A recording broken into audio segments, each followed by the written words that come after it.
নমস্কার, আমি রুম্পা। চলে এলাম Rumpa daily life of part নিয়ে, রুম্পার ডেইলি লাইফস্টাইলে।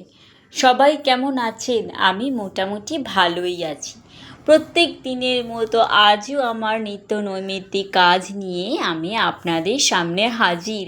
আর আমি দেখছি আপনারা খুব ভালোভাবে সেইগুলো সব সুন্দর করে দেখছেন। তার জন্য আমার তরফ থেকে, অন্তর থেকে অনেক ভালোবাসা। সত্যি বলছি, আমি সত্যি অনেক স্বপ্ন নিয়ে এই প্ল্যাটফর্মে এসেছি। আমি শুনেছি, দেখেছি ইউটিউব প্ল্যাটফর্মে আমার সমস্ত ফলোয়ার, দাদাভাই, দিদিভাইরা প্রচুর প্রচুর প্রচুর ভালোবাসা দিয়েছেন প্রচুর মানুষকে। তারা আজ সফলতার উন্নত শিখরে, আর তাদের দেখে অনুপ্রাণিত হয়েই আর আমার সমস্ত ইউটিউবে দাদাভাই, দিদিভাইদের ভালোবাসার লোভ দেখে আমিও চলে এসেছি সেই ভালোবাসার লোভ নিতে। নিশ্চয়ই ধৈর্য ধরলে অবশ্যই আমি সফল হব। আপনারা তো আমার সঙ্গে সব সময় সাথে আছেন, পাশে থাকবেন, আর আমাকে মনের জোর দিয়ে কাজের অগ্রগতি যাতে আমি করতে পারি সেদিকে অবশ্যই আপনাদের থেকে আমি ভালোবাসা পাবো। তো যাই হোক, প্রতিদিনের মতন সকালে ঘুম থেকে উঠে যা কাজ থাকে, বিছানা তোলা, ঘর ঝাড় দেওয়া, মোছা, পুজো দেওয়া, স্নান করা, রান্না করা, এইগুলোই তো আমাদের কাজ। আর এগুলো আমরা প্রতিদিন করি। এমনকি রাত্রে শুতে যাওয়ার সময় সব কিছু টিপটপ করে রেখে যাই, যাতে কাল সকাল বা আগামী দিনের সকালটা যাতে ঠিকঠাকভাবে শুরু করতে পারি। একদম তাই, আমি এখানে কিন্তু অনেক স্বপ্ন নিয়ে এসেছি। না, আমি ইউটিউবে এসে সফলতা অর্জন করে গাড়ি, দামি গয়না, পোশাক আশাক, সেইগুলো তো পরের কথা। নিজের পায়ে দাঁড়ানো, নিজের হাতে নিজের কষ্টের পরিশ্রম করে রোজগারের টাকা নিজে হাতে তোলা, পরিবারের সদস্যদের জন্য কিছু কিনে দেওয়া, কর্তামশাইকে একটু যদি সাহায্য করতে পারা, এগুলো কোন গৃহবধূর না চোখে থাকে? সন্তানদের একটু কিছু কিনে দেওয়ার ইচ্ছা কোন মায়ের না থাকে? নিজের মাকে নিজের রোজগারের টাকা দিয়ে একটা শাড়ি দেওয়া, নিজের বোনকে বা ভাইকে নিজের রোজগারের, কঠোর পরিশ্রম করা রোজগারের টাকা দিয়ে একটা শার্ট বা একটা পার্স কিনে দেওয়া, আর হাজব্যান্ডকে একটা রিস্ট ওয়াচ কিনে দেওয়া, কে না চায় বলুন? সত্যিই যদি সেগুলো আমরা করতে পারি না, সেদিন যে চোখ থেকে জলটা বেরোবে সেটা হচ্ছে আনন্দের জল। তো যাই হোক, অনেক বকবক করছি, অনেক ইমোশন হয়ে পড়ছি। জানি না আদৌ এগুলো বলা শ্রেয় কি না, বা আমার সব প্রিয় মানুষগুলো এগুলো কীভাবে নেবেন। তবে একটা কথা বলতে পারি, সত্যি অনেক স্বপ্ন নিয়ে এসেছি। ছোট থেকে আজ পর্যন্ত আমি টিউশন করেছি, একটা স্কুলে পার্ট টাইম জবও করেছি, আর সেই হিসেবে একটা কাজের প্রতি ভালোবাসা ছিল বলেই এই প্ল্যাটফর্মেও চলে এসেছি কাজের তাগিদে, কাজের সফলতা কাজ করে সফলতা অর্জন করার ভালোবাসায়। আর যদি ঘরে বসে নিজের নিত্য নৈমিত্তিক কাজ দেখিয়ে আপনাদের ভালোবাসায় পাই, এই লোভ কে লুকিয়ে রাখতে পারে বলুন, তাই না?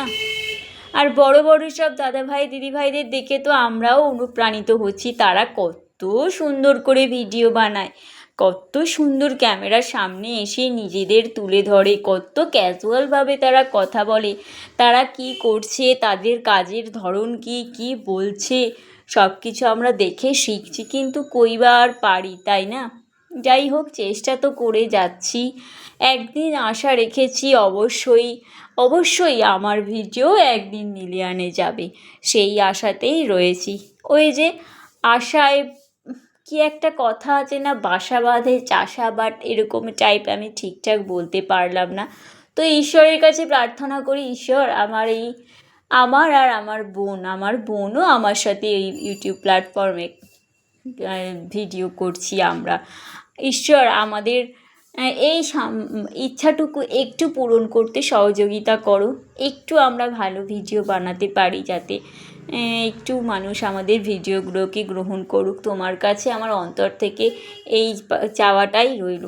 আর সাথে মায়ের আশীর্বাদ আর পরিবারের ভালোবাসা তো রয়েইছে, আর একমাত্র আপনাদের ভালোবাসায় নিশ্চয়ই পারবো আমরাও সফলতা অর্জন করতে।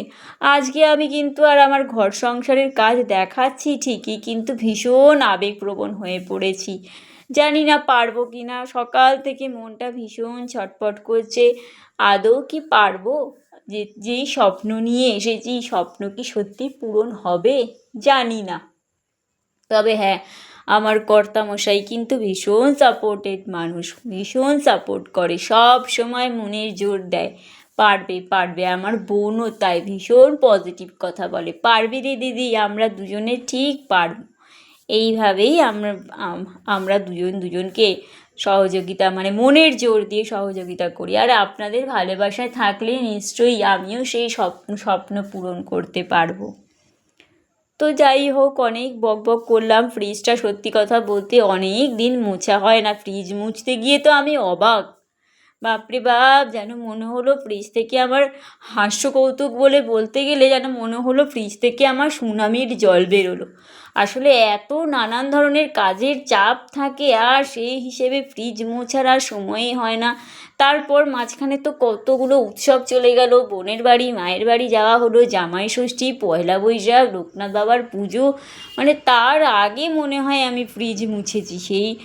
তারপরে আর ফ্রিজ মুছলাম এই। তো মুছতে গিয়ে আমাকে বেশ বেগ পেতে হয়েছিল, আর ফ্রিজ মুছতেই আমার সকালে 1 ঘন্টা চলে গেল আজকে। আর বুঝতেই পারছেন, সকালবেলায় যদি কোনো এক্সট্রা কাজ করতে গিয়ে 1 ঘন্টা ওখানেই চলে যায় তাহলে কী পরিমাণ দেরি হয়। আর আমার একটা বদ অভ্যেস আছে, আমি তাড়াতাড়ি হুড়োহুড়ি করে কাজ করতে পারি না, ধীরে সুস্থে করি, টিপটপ করার চেষ্টা করি।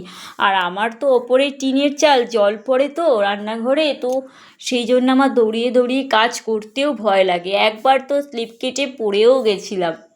তো সেই জন্য না আমি আর দৌড়াদৌড়ি করি না। আর যাই হোক, এইভাবেই ধীরে সুস্থেই কাজ করি, এই জন্যেই রান্নার আজকে সেরকম কোনো চাপ ছিল না। কিন্তু তারপরেও আমার রান্নাকে খেতে যাওয়ার আগে এই 1:30-2 নাগাদ কর্তামশাই ছাদে উঠে কিছু কাঁঠাল পারলো, তা এইখানেই সেগুলো রয়েছে, এইখানেই 11টা রয়েছে। তবে এই দুটোকে গাছে কেটে পেরে আনাটা অনেকটাই ডিফিকাল্ট ছিল। কাটতে গিয়ে আমি তো ধরেছিলাম নিচে, কাটতে গিয়ে পড়ে গেল নিচে, তারপরে গড়িয়ে এতটা আনতে হলো এই দুটো। আর এগুলো ছাদ থেকে ও পেরেছে, গড়িয়ে পড়েছে, আমি তুলে নিয়েছি। আর প্রতিদিন উঠোনটা ঝাড় না দিলে যেন আমার ভালোই লাগে না, কত পাতা পড়ে ছড়িয়ে থাকে, তো যেন বৃষ্টি পড়লে তো আর কোনো কথাই নেই, সেই পাতা তখন তো আর উঠোন ঝাড় দেওয়া যায় না। তবে উঠোনে না খুব শ্যাওলা হচ্ছে, বলবো না, প্রতি বর্ষাকালেই প্রচুর পরিমাণে শ্যাওলা হয়। তো কেউ আসলে না ভীষণ ভয় লাগে, তাকে বহুবার সাবধান করে দিই। এমনকি আমরাও কতবার যে পড়েছি এই শ্যাওলাতে। আর মানে এরিয়ার হিসেবে ব্লিচিং পাউডার দেওয়াটা না অনেকটাই হয়ে যায়, মানে অনেকটাই।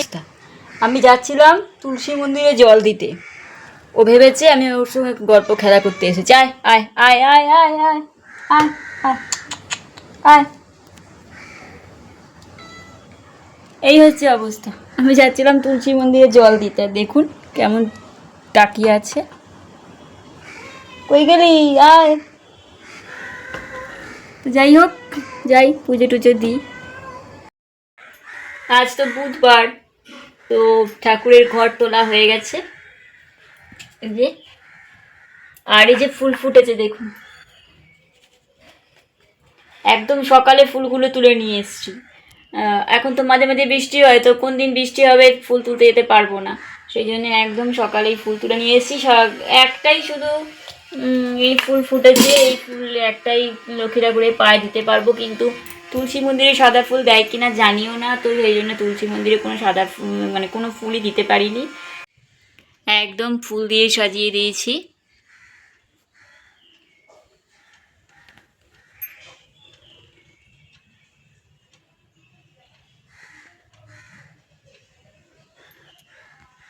গুরুদেবকে আর মা লক্ষ্মীকে।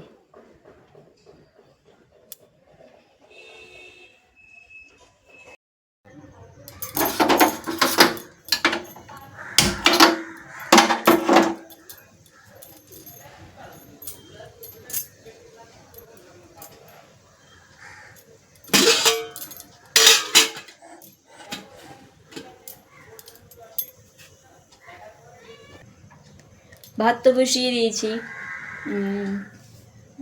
আজকে রান্নার বিশেষ কিছু নেই, তো সেই জন্যই ফ্রিজটা মুছলাম আর অনেক মানে এক্সট্রা অনেকগুলো কাজ করলাম। তো এবার টিফিন করব, চলুন টিফিনটা কি করব দেখা যাক।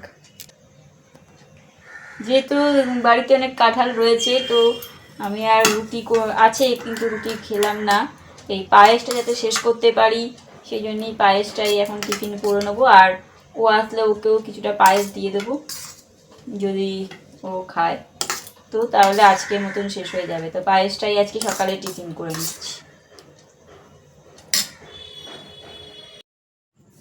আগেই বললাম সেরকম কোনো রান্নার কিছু ছিলই না, তো আগের দিনের কুমড়ো শাক, তারপরে ডাল, এগুলো যা ছিল সেগুলোকে একটু করে ফুটিয়ে নিলাম। কুমড়ো শাকটা কড়াইতে আর একবার একটু নাড়িয়ে নিলাম, আর কুমড়ো ছিল 2 চাক কালকে খাওয়ার পরে, সেটাকেও একটুখানি গরম করে নিয়ে একটু কড়া করে ভেজে নিলাম। আর শুধু 2টো মাছ, তাও অনেক দিন ধরে মাছগুলো পড়ে আছে, এই জামাই ষষ্ঠীরও 7-8 দিন আগে আনা, তো সেগুলো আর মানে দুটো দুটো করে খাওয়ার পরে আর লাস্টে 2টো পড়েছিল। কর্তামশাই আবার 2টো থেকে 3টে দিলে তিনি খেতে চান না, তো সেই মাছ দুটোকে একটু পেঁয়াজ লঙ্কা দিয়ে পাতলা করে ঝোল করে একটু মাছের ঝোল করে নিলাম, কারণ ডাল থাকলে ও ডাল দিয়েই বেশি পরিমাণে খেয়ে নেয়, সেক্ষেত্রে আবার তরকারিটা থেকে যায়, পরের দিন খেতে হয়।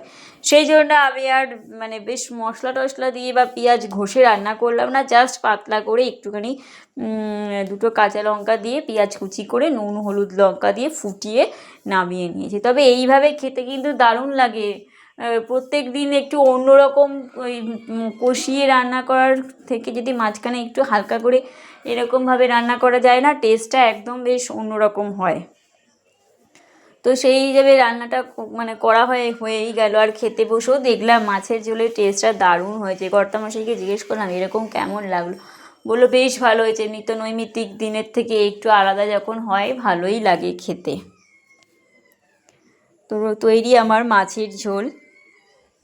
তো ফাইনালি খেতে বসে পড়েছি, এখন হচ্ছে 2:11, আজকে হচ্ছে বুধবার, আর ওয়েদার আছে বেশ সুন্দর আছে, না গরমও নেই আর না মানে বৃষ্টিও পড়ছে না। আজকে তো আবার শুনলাম দশহরা, তো শুনেছিলাম যে দশহরার দিন নাকি একটু হলেও বৃষ্টি হয়।